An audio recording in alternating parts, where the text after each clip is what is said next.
ನಮಸ್ಕಾರ ಸ್ನೇಹಿತರೆ, ಮೈಸೂರಿನ ಕಥೆಗಳಿಗೆ ಸ್ವಾಗತ ಸುಸ್ವಾಗತ. ನಾನು ನಿಮ್ಮ ಪ್ರೀತಿಯ ಧರ್ಮಿ. ಇವತ್ತು ನಾನು ಬೆಂಗಳೂರಿನ ಹೊರವಲಯದ ಚಿಕ್ಕ ಜಾಲ ಗ್ರಾಮಕ್ಕೆ ಕರ್ಕೊಂಬಂದಿದ್ದೀನಿ. 3 ವರ್ಷ ಮುಂಚೆನೂ ಇದನ್ನು ಮಾಡಿದ್ದೆ ಕಣ ಧರ್ಮಿ. ಎಸ್, ಅವತ್ತು ಮಾಡಿದ್ದೆ, ಅವತ್ತು ಈ ಕಲ್ಯಾಣಿಯನ್ನು ತೋರಿಸಿದ್ದೆ. ಇವತ್ತು ಇನ್ನೊಂದು ರೀತಿಯಲ್ಲಿ ಹೊಸ ಹೊಳಪು ಬರ್ತಾನೆ ಇರ್ತಲ್ಲ, ವರ್ಷ ನಾವು ನೋಡೋವಂಥ ರೀತಿ ಚೇಂಜ್ ಆಗ್ತಾ ಇರುತ್ತೆ. ಇವತ್ತು ಇನ್ನಷ್ಟು ಮತ್ತಷ್ಟು ವಿಷಯಗಳೊಂದಿಗೆ ನೀವು ಹಿಂದೆಂದು ನೋಡಿರೋದಂಥ ಅತ್ಯಪರೂಪದ ಕಲ್ಯಾಣಿ ಮತ್ತು ಒಳಗಡೆ ಕಾಣ್ತಾ ಇರತಕ್ಕಂಥ ಅತ್ಯಪರೂಪದ ಹನುಮಾನ್ ದೇವರ ವಿಗ್ರಹ ಎರಡನ್ನೂ ನಾನು ತೋರಿಸ್ತೀನಿ. ಈ ಚಿಕ್ಕಜಾಲ ಏನಿವೆ ಅಗ್ರಹಾರವಾಗಿತ್ತು, ಚತುರ್ವಿಂಶತಿ ಅಗ್ರಹಾರ ವಿಷ್ಣುವರ್ಧನ ಕಾಲದಲ್ಲಿ 1000 ವರ್ಷಗಳ ಹಿಂದಿನ ಕಲ್ಯಾಣಿ ಇದು.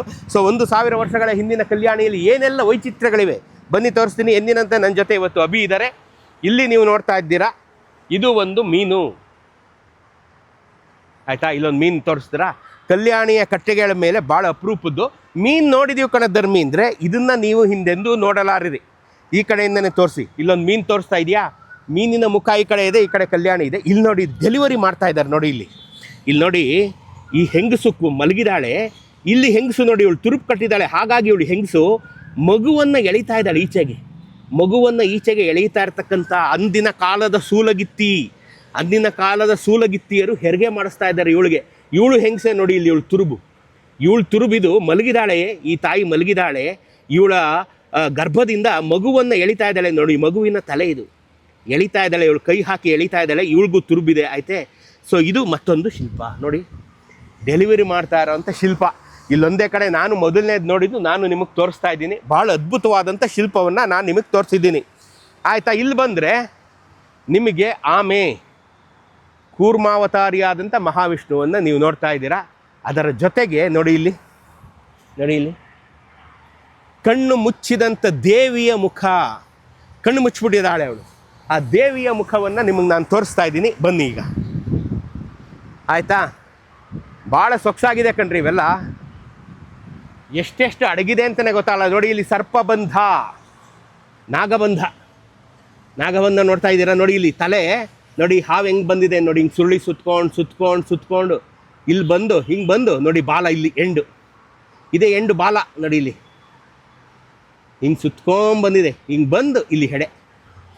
ಸರ್ಪ ಈ ರೀತಿಯಾಗಿದೆ ಅಂತಂದರೆ ಅವ್ನು ನೋಡಿರ್ಬೇಕಂದ್ರೆ ಆ ಶಿಲ್ಪಿ ಇದನ್ನು ಆಯಿತಾ. ಇದಾದಮೇಲೆ ಬನ್ನಿ, ಇಲ್ಲಿ ಆನೆಯ ಶಿಲ್ಪವನ್ನು ತೋರಿಸ್ತಾ ಇದ್ದೀನಿ. ನೋಡಿದ್ರಾ, ಮೀನುಗಳಂತೂ ತುಂಬ ಇದೆ, ಮೀನಿನ ಶಿಲ್ಪ ತುಂಬ ಇದೆ. ಇಲ್ಲಿ ನೋಡಿ, ಇಲ್ಲಿ ಬನ್ನಿ ಅಬ್ಬಿ, ಈ ಕಡೆಯಿಂದ ಬರಬೇಕು. ಈ ಕಡೆಯಿಂದ ಬಂದರೆ ನೋಡಿ, ಇಲ್ಲಿ ಯೋಗ ಭಂಗಿ, ಹಿಂಗೆ ಕೂತ್ಕೊಂಡು ತಲೆ ಮೇಲಿಂದ ಕಾಲು ಹಾಕ್ತಾನೆ ನೋಡಿ. ಇದು ಯೋಗ ಭಂಗಿ ನೋಡಿ. ಇಲ್ಲಿ ಹಾಂ, ಇದಕ್ಕೆ ಹೆಡ್ ಸ್ಟ್ಯಾಂಡ್ ಅಂತಾರ.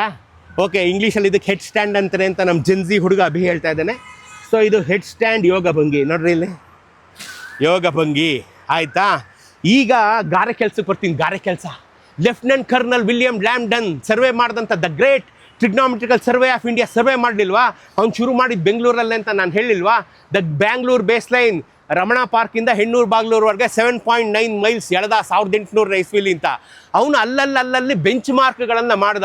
ಆ ಬೆಂಚ್ ಮಾರ್ಕ್ ಇಲ್ಲೊಂದಿದೆ, ಇದನ್ನು ತೋರಿಸ್ತಾ ಇರೋದು ನಾನೇ ಮೊದಲು ನೋಡಿ. ಇಲ್ಲಿ GTS great trigonometrical survey BM bench mark ಇದೆ. ಬೆಂಚ್ ಮಾರ್ಕ್ ನೋಡಿ, ಇಲ್ಲಿ GTS ಬೆಂಚ್ ಮಾರ್ಕ್. ಈ ಬ್ಯಾಂಗ್ಳೂರ್ ಬೇಸ್ ಲೈನ್ ನನಗೆ ತೋರಿಸಿದ್ದು ಉದಯ್ ಕುಮಾರ್ PL ಅವರು ತೋರಿಸಿದ್ದು ನನಗೆ ಇನಿಷಿಯಲ್ ಆಗಿ. Thank you sir Uday Kumar. ಅವರು ರಮಣ ಪಾರ್ಕಿನ ಪಾಯಿಂಟ್ ತೋರಿಸಿದ್ರು, ಸಂಪಿಗೆಹಳ್ಳಿ ಪಾಯಿಂಟ್ ತೋರಿಸಿದ್ರು, ಹೆಣ್ಣೂರು ಬಾಗ್ಲೂರು ಪಾಯಿಂಟ್ ತೋರಿಸಿದ್ದು ಉದಯ್ ಕುಮಾರ್ PL. ಇದನ್ನು ನಾನು ತೋರಿಸ್ತಾ ಇದ್ದೀನಿ, ಇದನ್ನು ನಿಮ್ಗೆ ನಾನು ತೋರಿಸ್ತಾ ಇದ್ದೀನಿ. GTS BM ಆಯಿತಾ. ಈಗ ಬನ್ನಿ, ಭಾಳ ಅಪರೂಪದ ಶಿಲ್ಪಗಳಿಂದ ಕೂಡಿದೆ ಇದು. ಆ ಕಾಲಕ್ಕೇ ನೋಡಿ, 2 ಕಪ್ಪಿಗಳ ಜೊತೆ ಆಡ್ತಿರ್ತಕ್ಕಂಥ ಒಬ್ಬ ಸರ್ಕಸ್ ಮ್ಯಾನ್ ಥರ ಇದ್ದಾನೆ ಇವನು. ಇದು 1000 ವರ್ಷದ ಹಿಂದಿಂದ ಕೆತ್ತನೆ. ಇದು 1000 ವರ್ಷದ ಹಿಂದೆ ಅವನ ಟೋಪಿಯನ್ನು, ಇವನ ಮೇಲಿರ್ತಕ್ಕಂಥ ಡಿಸೈನ್ ನೋಡಿದ್ರೆ ಇವನು ಒಬ್ಬ ಫಾರಿನರ್, ಆಗ ಬಂದಂಥ ವಿದೇಶಿ ಯಾತ್ರಿಕ ನಮ್ಮ ಲೋಕಲ್ ಕಪಿಗಳ ಜೊತೆ ಆಡ್ತಾ ಇದ್ದಾನೆ. ಇದೇನೋ ಕಪಿ ಥರ ಇದೆ. ಇದು ಯಾವ ಥರ ಇದೆ? ಇದು ಕಪಿ ಥರ ಇಲ್ಲವೇ? ಇದು ನೋಡಿ, ಇಲ್ಲಿ ಕಪಿ ಥರ ಇಲ್ಲ. ಆದರೆ ನಾನು ಇದೇನು, ಯಾಕೆಂದರೆ ಇವನ ಸಹಾಯಕನಾಗಿದ್ದಿರಬಹುದೇ ಗೊತ್ತಿಲ್ಲ. ಯಾಕೆಂದರೆ ಇವನ ತಲೆ ಮೇಲೂ ಒಂದು ಮಫ್ಲರ್ ಥರ ಇದೆ, ಇವನ ತಲೆ ಮೇಲೂ ಒಂದು ಮಫ್ಲರ್ ಥರ ಇದೆ. ಇದು ಮಾತ್ರ ಕೋತಿ, ಯಾಕೆಂದರೆ ಬಾಲ ಇಲ್ಲಿದೆ ಆಯಿತಾ. ಇದೇನು ಗೊತ್ತಿಲ್ಲ. ಇದು ಅವನ ಹಗ್ಗವೇ ನೋಡಿ, ಇಲ್ಲಿ ಎಷ್ಟು ಚೆನ್ನಾಗಿದೆ ನೋಡ್ರಿ. ಹಾಂ, ನೋಡಿದ್ರಾ, ಭಾಳ ವಿಶೇಷವಾದಂಥ ಶಿಲ್ಪ. ನಮ್ಮ ಆಲದ ಮರ ಅದನ್ನು ತಿಂತಾ ಇದೆ, ಯಾವಾಗ ಹೋಗುತ್ತೋ ಗೊತ್ತಿಲ್ಲ. ಇಲ್ಲಿ ಬನ್ನಿ, ಇಲ್ಲಿ ಬೃಹತ್ತಾದಂಥ ಸರ್ಪ, ಅಲ್ಲಿ ಮೂಲೆಯಲ್ಲಿರ್ತಕ್ಕಂಥ ಲಜ್ಜಾಗೌರಿಯ ಪ್ರತಿಮೆಯನ್ನು ನಾನು ನಿಮ್ಗೆ ತೋರಿಸ್ತಾ ಇದ್ದೀನಿ ನೋಡಿ. ತುರುಬು ಕಟ್ಟಿರ್ತಕ್ಕಂಥ ಲಜ್ಜಾಗೌರಿ ಹೇಗೆ ಕೂತಿದ್ದಾಳೆ ನೋಡಿ. ಇಲ್ಲಿ ಲಜ್ಜಾಗೌರಿಯ ಪ್ರತಿಮೆ ಎಲ್ಲ ಕಡೆ ಕಾಣುತ್ತೆ, ಭಾರತಾದ್ಯಂತ ಕಾಣುತ್ತೆ ಅಂತ ನಿಮಗೆ ಇತಿಹಾಸಕಾರ ಹೇಳಿದ್ದಾರೆ ನೋಡಿ. ಚಿಕ್ಕಜಾಲ ಗ್ರಾಮದ ಮೇನ್ ರೋಡಿನ ಪಕ್ಕಕ್ಕೆ ಇರೋ ಕಲ್ಯಾಣಿಯೊಳಗಡೆ ಲಜ್ಜಾಗೌರಿ ಇದ್ದಾಳೆ, ಮತ್ತು ಒಂದು ದೊಡ್ಡದಾದಂಥ ಸರ್ಪ. ಆಯಿತಾ, ಬನ್ನಿ. 2 ತಲೆ 4 ದೇಹದ ಕಪಿಗಳು, ಅದು ಮಾಮೂಲಿ ನೀವೆಲ್ಲ ನೋಡಿರ್ತೀರಲ್ಲ. 1 ತಲೆ 2 ದೇಹದ ಎತ್ತು, ನಂದಿ. ನೋಡಿ ಇಲ್ಲಿ 2 ತಲೆ, ಇದನ್ನು ಮುಚ್ಕೊಂಡ್ರೆ ಇದೊಂದು ಕಪಿ, ಇದನ್ನು ಮುಚ್ಕೊಂಡ್ರೆ ಇದೊಂದು ಕಪಿ, ಇದನ್ನು ಮುಚ್ಕೊಂಡ್ರೆ ಇದೊಂದು ಕಪಿ, ಇದನ್ನು ಮುಚ್ಕೊಂಡ್ರೆ ಇದೊಂದು ಕಪಿ. 1 2 3 4 ಕಪಿ, 2 ತಲೆ 4 ಕಪಿಗಳು. ನೋಡಿದ್ರಾ, ಇದೊಂದು ಆಯಿತಾ, ಇದನ್ನು ತೋರಿಸಿದೆ. ಆಯಿತಾ, ನಿಮಗೆ ವಿಶೇಷವಾದಂಥ ಆಂಜನೇಯನನ್ನು ತೋರಿಸ್ತೀನಿ ಬನ್ನಿ. ಇಲ್ಲಿ ನೀವು ನೋಡ್ತಾ ಇರ್ತಕ್ಕಂಥದ್ದು ವಿಶೇಷವಾದಂಥ ಆಂಜನೇಯನ ಶಿಲ್ಪ, ಬಹಳ ವಿಶೇಷವಾದಂಥದ್ದು. ಯಾಕೆ ಅಂತಂದರೆ ಇದನ್ನು ನಮ್ಮ ವ್ಯಾಸ ಮಹರ್ಷಿಗಳು 500 ವರ್ಷಗಳ ಹಿಂದೆ ಪ್ರತಿಷ್ಠಾಪನೆ ಮಾಡಿದಂಥ ಆಂಜನೇಯನ ಶಿಲ್ಪ.